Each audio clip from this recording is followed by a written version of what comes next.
NT Ramarao గారు రాజకీయాల్లో ప్రవేశించిన ప్రాంతం ఈ యొక్క గుడివాడ. మొట్టమొదటిసారిగా ఎమ్మెల్యే అయింది ఈ గుడివాడ నుంచి.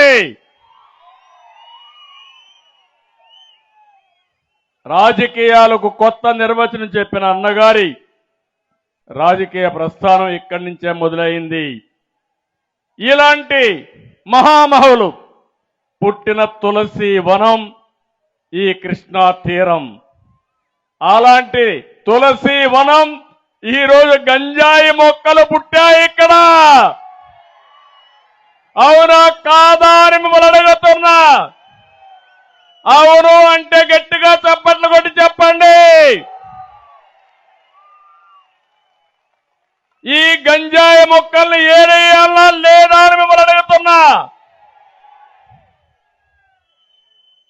పవిత్రమైన ఈ మట్టిని మలినం చేస్తున్నారు.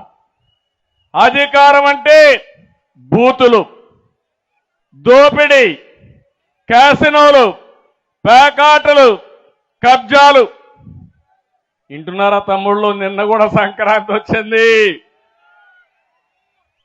మనకందరికీ సంక్రాంతి కోసం మనం ఊర్లోకి వస్తే ఈ దుర్మార్గులు క్యాసినోలు పెట్టి పేకాట ఆడించి మన దగ్గర డబ్బులు కొట్టేస్తున్నారంటే ఇంకా కొవ్వెక్కి విపరీతంగా మాట్లాడుతున్నారు.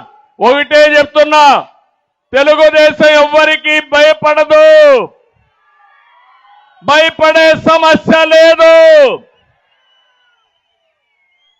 ఈ రోజు ఉంది, రేపు ఉంది, ఎల్లుండి కూడా ఉంది. తొందరలో చెప్తాను మీ అందరి కథ. వదిలిపెట్టం, జాగ్రత్తగా ఉండమని హెచ్చరిస్తున్నా. మంచిగా మీ పని చేయండి, మేము కూడా సహకరిస్తాం. మీరు చేసిన రౌడీయిజం, మీరు చేసిన అరాచకాలు గుర్తు తెచ్చుకుంటే రక్తం పొంగుతుంది.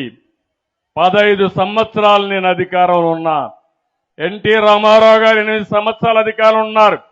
22 సంవత్సరాలుగా మనం కూడా ఆలోచించుంటే ఈ గంజాయి మొక్కలు పెరిగేటి ఆ తమ్ముళ్ళు అని మిమ్మల్ని అడుగుతున్నా. ఇంకో పక్క ఒక ముఖ్యమంత్రి పదవికి అర్హత లేని వ్యక్తి ముఖ్యమంత్రి అయ్యాడు. అందుకే చూస్తే బూతిశ్రీ అయితే ఆయనకి ఎమ్మెల్యే పదవి, బూతు రత్న అయితే ఆయనకు ఎంపీ పదవి, బూతు సామ్రాట్ అయితే అతనికి మంత్రి పదవి. ఇది ఈరోజు రాష్ట్రంలో ఉండే రాజకీయం.